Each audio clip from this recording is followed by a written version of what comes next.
আল্লাহ পাকের দাসত্ব করি, গোলামি করি, সর্বক্ষেত্রে আমার মাথাকে অবনত করি কার সামনে? সেই নবীর উম্মত হিসাবে আমরাও মাথা নত করি কার সামনে? রুকু করি কার জন্য? সিজদা করি কার জন্য? নামাজে দাঁড়াই কার জন্য?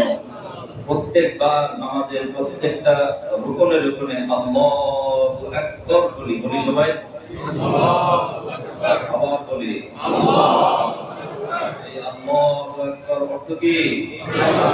আপনি বড়, আপনি মহান, আপনি ছাড়া আমার কোনো খালিক নাই, আমার কোনো মালিক নাই, আমার কোনো উপাস্য নাই, আপনি ছাড়া কারো সামনে আমার মাথা নত করার কেউ নাই। এটা প্রত্যেকবার প্রত্যেকটা রুকনে আমি স্বীকৃতি দিচ্ছি আল্লাহু আকবার। তো মানুষকে আল্লাহ রাব্বুল আলামিন বলেন যে তুমি মানুষ হিসাবে সবার আগে হালাল পদ্ধতি অবলম্বন করবে।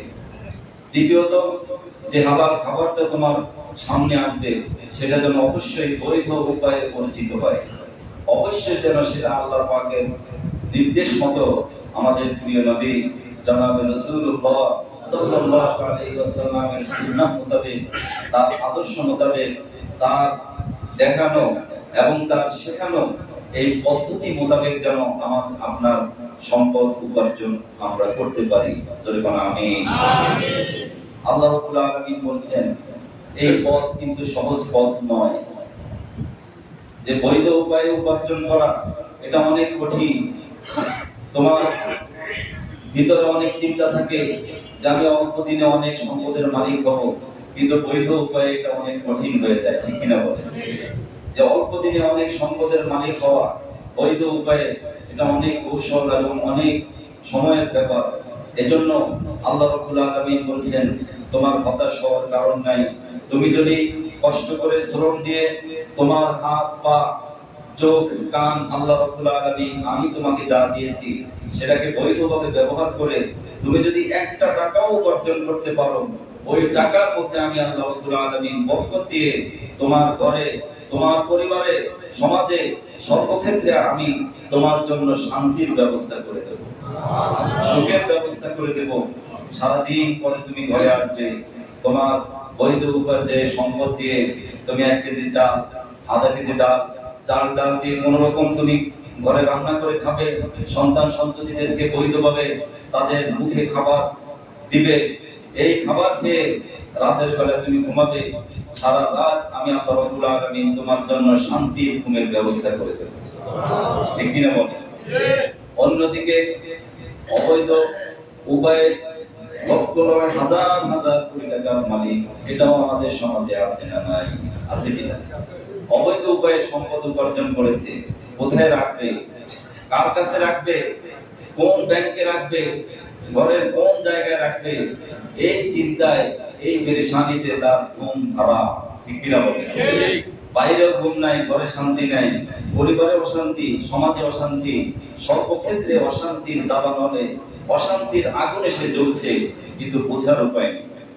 গায়ে জামাটা পরিষ্কার, দেখতে মনে হয় খুব শান্তিতে আছে, কিন্তু জিজ্ঞেস করে দেখুন যে ভাই কেমন আছেন, হয়তো প্রথমে বলবে না, পরে যখন একটু মিশেন তখন বলবে যে ব্যাংকে এত হাজার টাকা নেই, শান্তি নেই, ছেলে মেয়ে কথা শোনে না, স্ত্রী কথা শোনে না, পরিবারে অশান্তি, অশান্তির আগুনে দাও দাও করে জ্বলছি।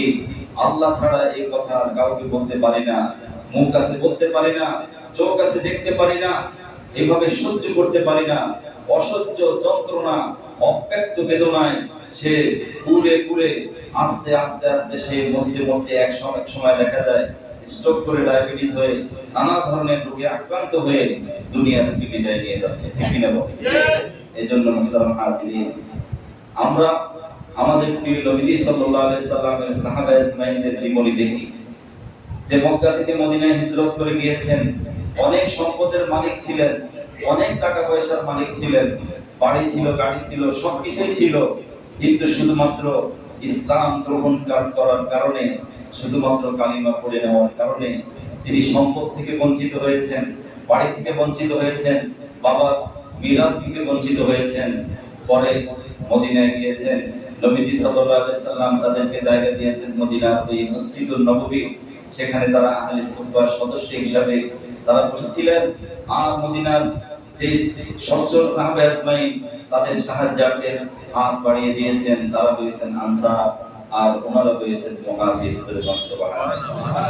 এই ইসলাম এই পৃথিবীতে আনসার এবং মুহাজিরের মাধ্যমে প্রতিষ্ঠা লাভ করেছে। কিয়ামত পর্যন্ত এই প্রক্রিয়া, এই ধারাবাহিকতাই থাকবে। যদি আমরা সচ্ছল হই তাহলে আনসারের ভূমিকা রাখবো, ঠিক কিনা বলে? আমরা হতদরিদ্র, আমার আপনার দরিদ্র মুসলমান যারা আছে তাদের পাশে দাঁড়াবো, তাদের কর্মসংস্থানের ব্যবস্থা করে দেব। যাদের শরীরে শক্তি আছে আমরা মানুষের কাছে হাত পাতবো না। যতক্ষণ পর্যন্ত আমাকে আল্লাহ রাব্বুল আলামিন চলার ক্ষমতা দিয়েছেন, কাজের ক্ষমতা দিয়েছেন, আমাকে বুদ্ধি দিয়েছেন, আমার এই হাত পা আমি ব্যবহার করব। আল্লাহ রাব্বুল আলামিন জমিনে আমার জন্য খাদ্য, বস্ত্র, বাসস্থানের ব্যবস্থা রেখে দিয়েছেন, ঠিক কি না? এটা নিয়ে টেনশন করার কিছু নেই। যেভাবে পিঁপড়ারা সারাদিন পরিশ্রম করে, তারা তো এই টেনশন করে না কোথায় খাবো, কি চাকরি করবো, কার কাছে দরখাস্ত লিখবো, কোথায় ফাইল নিয়ে জমা দেবো, কোথায় সার্টিফিকেট নিয়ে জমা দেবো। পিঁপড়ারা এই চিন্তা করে না। সকালবেলা খালি পেটে বের হয়। পাখিগুলো এই চিন্তা করে না। সকালবেলা তারা খালি পেটেই বের হয়, সন্ধ্যার সময় ওই খালি পেটে কিন্তু বাসায় আসে না। সন্ধ্যায় অবশ্যই আল্লাহ রাব্বুল আলামিন তার উদর, তার পেট ভর্তি অবস্থায় আল্লাহ পাক তার বাসায় তাকে শান্তিতে পৌঁছে দেন, ঠিক কিনা বলে?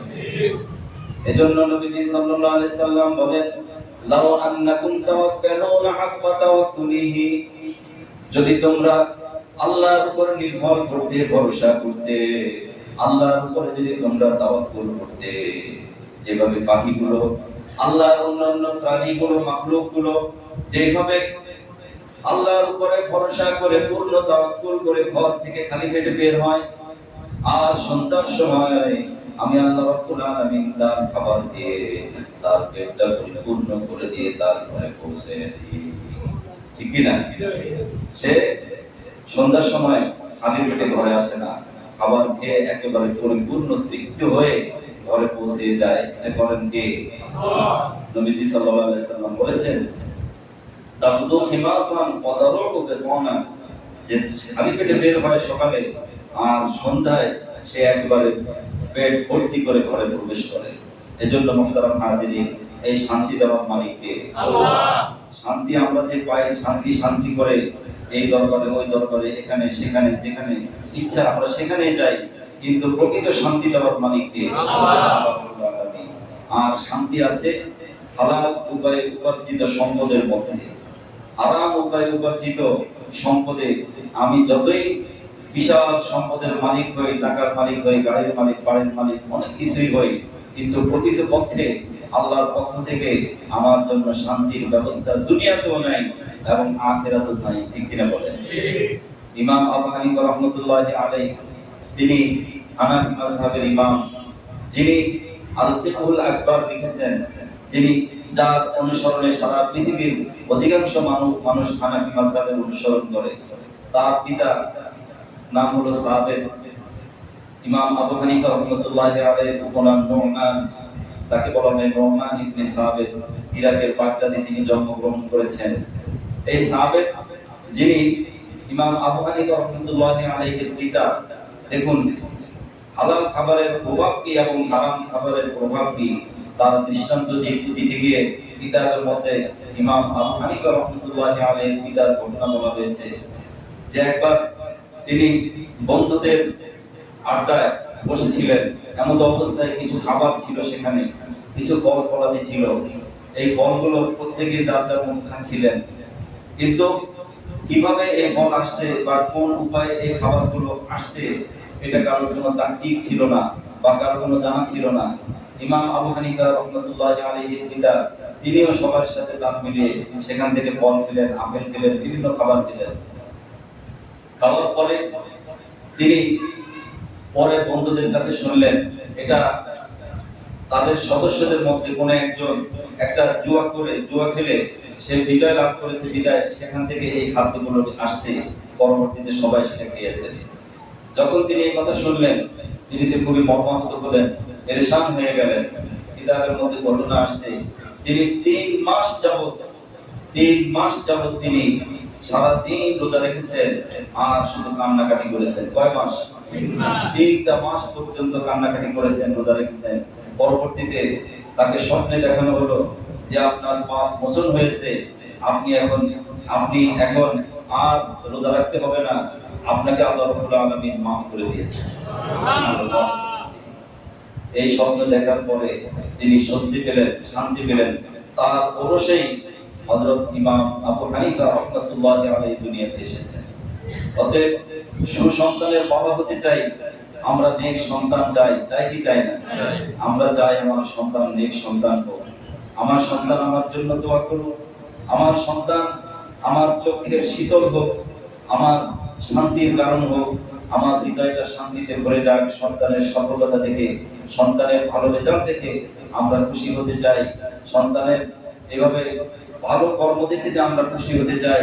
এই নেক সন্তান পাওয়ার জন্য আমার আপনার প্রথম শর্তই হলো ওই সন্তানের মুখে যে খাবারটা তুলে দিচ্ছি, যে খাবারটা দিয়ে, যে পোশাক দিয়ে, যে অন্ন বস্ত্র বাসস্থান দিয়ে আমার সন্তানকে লালন পালন করছি, সেটা অবশ্যই হালাল উপায়ে উপার্জিত হতে হবে। ঠিক কিনা বলেন? এজন্য মুহতারাম নাযিরিন, হারামের আরো অনেক প্রভাব রয়েছে যে নবীজি সাল্লাল্লাহু আলাইহি সাল্লাম দৃষ্টান্ত দিয়েছেন।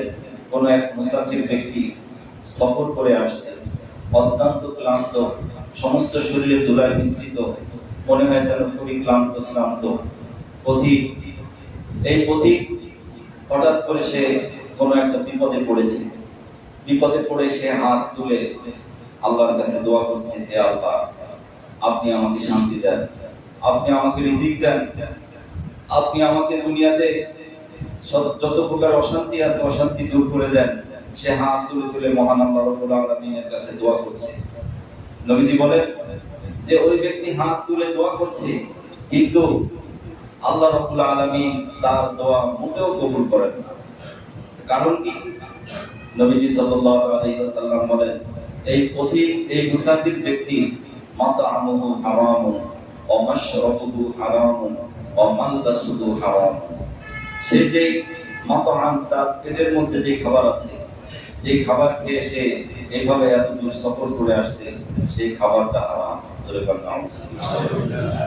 ওয়া মাশরাবুহু হারামুন, যে পানীয় সে গ্রহণ করেছে, পানি পান করেছে, এই পানীয়টাও হারাম ছিল।